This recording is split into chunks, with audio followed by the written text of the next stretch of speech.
नमस्कार, स्वागत है आपका आज के मुख्य समाचार में। अब तक की बड़ी खबर आ रही है कि संसद में इंडिया गठबंधन की बहुत बड़ी जीत हो चुकी है। संसद में राहुल गांधी ने अपना पावर दिखा दिया है और देश के इतिहास में यानी 1946 के बाद ये सब पहली बार हुआ है जब लोकसभा स्पीकर के लिए चुनाव हो रहा है, क्योंकि इस बार विपक्ष अपनी मजबूती के साथ खड़ा है। और यहां तक खबर आ रही है कि एनडीए के भी 29 सांसद इंडिया गठबंधन में जाने वाले हैं। अब एनडीए के पास बहुमत बचा भी है कि नहीं, इसका भी अभी तक गारंटी नहीं है। संसद में राहुल गांधी ने अपनी पावर दिखा दी। इसके बाद नीतीश कुमार भी अब राहुल गांधी के दीवाने हो गए हैं। खबर तो यहां तक आ रही है कि दिल्ली में अब इंडिया गठबंधन के साथ सरकार बनाएंगे नीतीश कुमार।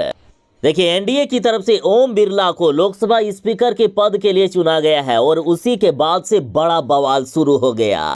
बता दें कि ये वही ओम बिरला है जो 100 से भी ज्यादा सांसदों को सदन से बाहर कर देते हैं, जिसमें से सारे के सारे विपक्ष के सांसद होते हैं। ये वही ओम बिरला है जिसने 14 मिनट के राहुल गांधी के भाषण में से 10 मिनट तक अपने आप को दिखाने का काम किया। और जब से ओम बिरला के नाम की घोषणा हुई उसके बाद से भारी बवाल शुरू हुआ है। सदन में बीजेपी की हालात इतनी खराब हो गई है कि अब कांग्रेस से मदद मांगनी पड़ रही है बीजेपी को। और जैसे ही ये बातें नीतीश कुमार जी को पता चला है कि कांग्रेस से मदद मांगा जा रहा है, अब कहीं ना कहीं एनडीए के पास शायद बहुमत बचा नहीं है, उसके बाद बड़ा खेला कर दिए नीतीश कुमार जी ने। खबर है कि मुख्यमंत्री नीतीश कुमार जी ने तेजस्वी यादव से मुलाकात किए हैं। इतना ही नहीं, मुख्यमंत्री नीतीश कुमार जी ने चंद्रबाबू नायडू से भी फोन पर बात कर लिया। उसके बाद बीजेपी के होश उड़ गए हैं। अब अमित शाह के द्वारा लगातार नीतीश कुमार जी और चंद्रबाबू नायडू जी को फोन किया जा रहा है। इनको डर है कि कहीं ये पलटी ना मार दे।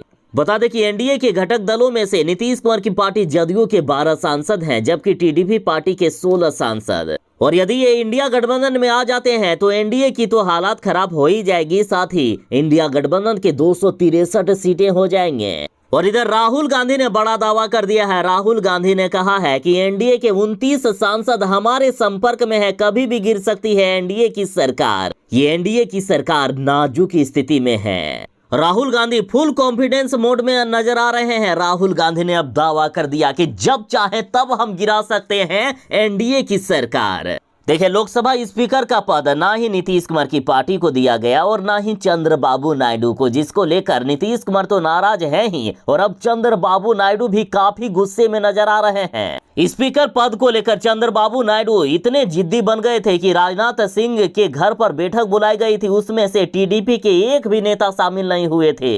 इतना ही नहीं, अभी बड़ी खबर आ रही है कि एनडीए के 9 सांसदों ने इंडिया गठबंधन को सपोर्ट कर दिया है। बड़ी खबर आ रही है कि इंडिया गठबंधन की जीत होते हुए दिख रही है सदन में, जबकि एनडीए वालों की शर्मनाक हार होते हुए दिख रही है। देश के इतिहास में तो ऐसा पहली बार हुआ है कि लोकसभा स्पीकर के लिए चुनाव हो रहा है और शायद अब देश के इतिहास में ये आखिरी बार होगा कि सत्ता पक्ष के दल लोकसभा स्पीकर के लिए हार जाए और विपक्ष के लोकसभा स्पीकर हो जाए। और आज जो ये हुआ है ये बीजेपी के जिद के कारण ही हो रहा है। इनके शायद लोकसभा स्पीकर का पद भी नहीं रहे। देखिए, कांग्रेस ने मांग की थी, जब मल्लिकार्जुन खड़गे को फोन किया गया था राजनाथ सिंह के द्वारा, तो खड़गे ने यही शर्त रखी थी कि हम आपके लोकसभा स्पीकर के लिए समर्थन जरूर देंगे, लेकिन एक शर्त हमारी ये है कि डिप्टी स्पीकर का पद हमें मिलना चाहिए, यानी इंडिया गठबंधन को मिलना चाहिए। लेकिन बीजेपी वाले इतने घमंड में चूर हैं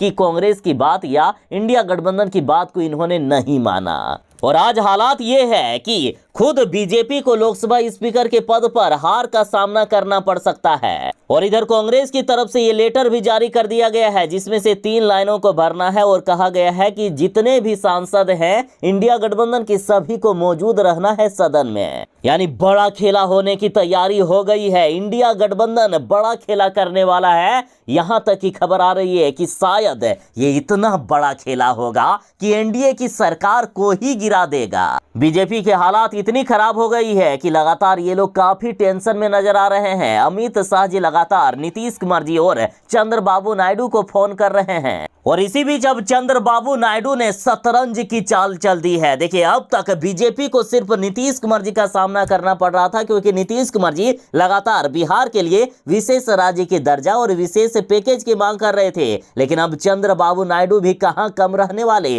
इन्होंने भी कह दिया कि अब आंध्र प्रदेश को ही बिहार की तरह विशेष राज्य का दर्जा और विशेष पैकेज मिलना चाहिए। और खबर तो यहां तक है कि चंद्रबाबू नायडू की बात को मोदी जी ने मान लिया है। उसके बाद नीतीश कुमार जी काफी गुस्से में है, क्योंकि नीतीश कुमार जी को यह बात नहीं बताई गई थी कि आंध्र प्रदेश को विशेष पैकेज दिया जा रहा है, जबकि अभी तक बिहार को विशेष पैकेज नहीं दिया गया है। नीतीश कुमार जी पहले से ही ये मांग कर रहे हैं।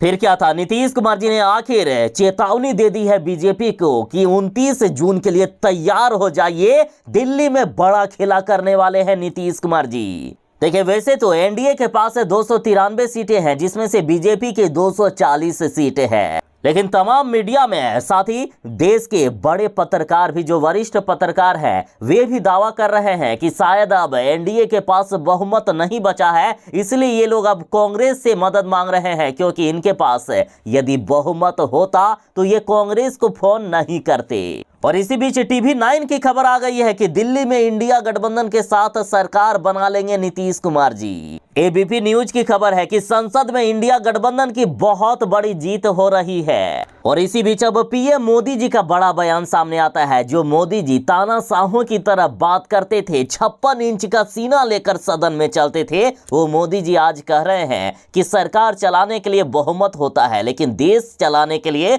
सहमति जरूरी है। हम सभी को साथ लेकर चलना चाहते हैं। लेकिन जब साथ लेकर चलने की बात हो रही थी, जब कांग्रेस ने डिप्टी स्पीकर का पद मांगा था, उस समय बीजेपी ने साफ मना कर दिया। लेकिन अब बाद पछताए क्या होत जब चिड़िया चुग गई खेत। और इधर राहुल गांधी का कहना है कि छोटी सी गड़बड़ी एनडीए सरकार को गिरा सकती है। राहुल गांधी ने कहा कि सत्तारूढ़ खेमे के लोग हमारे संपर्क में है। 29 सांसदों के संपर्क में रहने का दावा किया जा रहा है, जो लोकसभा स्पीकर के लिए इंडिया गठबंधन को समर्थन दे सकते हैं। राहुल गांधी ने छोटी सी गड़बड़ी की बात कही थी, लेकिन एनडीए वालों ने तो यहां बड़ी सी गलती कर दी है। अब एनडीए की हार होना तय माना जा रहा है। एक तरफ जहां नीतीश कुमार जी के लिए बीजेपी का कहना है कि जदयू की अनावश्यक मांगे नहीं मानेगी बीजेपी सरकार की मजबूती के लिए, अब छोटे दलों से साधा जा रहा है संपर्क। जब नीतीश कुमार जी की मांगों को नहीं माना गया तो देखिए, जी न्यूज की खबर है, कहा जा रहा है कि नीतीश कुमार जी ने खेला कर दिया है, फिर पलट गई है बाजी बीजेपी के, उड़ गए हैं होश। और इसी बीच शतरंज की चाल चलते हुए इंडिया गठबंधन ने बड़ा दाव खेल दिया है। नीतीश कुमार जी को सीधे पीएम पद का ऑफर दे दिया है। नीतीश कुमार जी एक तरफ जहां पलटी मारने के बारे में सोच ही रहे थे, और इंडिया गठबंधन ने दूसरी तरफ पीएम पद का ऑफर दे दिया। साथ ही चंद्रबाबू नायडू के लिए भी इंडिया गठबंधन ने कहा है कि चंद्रबाबू नायडू की भी मांगों को माना जाएगा, आंध्र प्रदेश को विशेष राज्य का दर्जा और विशेष पैकेज दिया जाएगा। तो बड़ी खबर यह है कि इंडिया गठबंधन की जीत होते हुए दिख रही है। और दूसरी तरफ एनडीए से नीतीश कुमार की पार्टी जदयू और टीडीपी दोनों अलग होने की खबरें भी सामने आ रही है। तो ये थी फिलहाल तक एक बड़ी खबर। बाकी आप एनडीए सरकार के बारे में क्या सोचते हैं? क्या ये सरकार 5 सालों तक चल पाएगी, या इंडिया गठबंधन जो दावा कर रहा है कि कभी भी गिरा सकते हैं हम एनडीए की सरकार, तो क्या इंडिया गठबंधन सरकार बना सकता है? क्या नीतीश कुमार जी और चंद्रबाबू नायडू पलटी मार सकते हैं? कमेंट में अपनी राय जरूर ही दीजिएगा। वीडियो अच्छी लगी हो तो वीडियो को लाइक करके ज्यादा से ज्यादा शेयर कर दे। जो चैनल पर नए हैं कृपया चैनल को सब्सक्राइब जरूर कर लीजिएगा। चलिए मिलते हैं बस थोड़ी ही देर में नई खबरों के साथ, नई अपडेट के साथ। तब तक के लिए दीजिए इजाजत। बाय। जय हिंद। भारत माता की जय।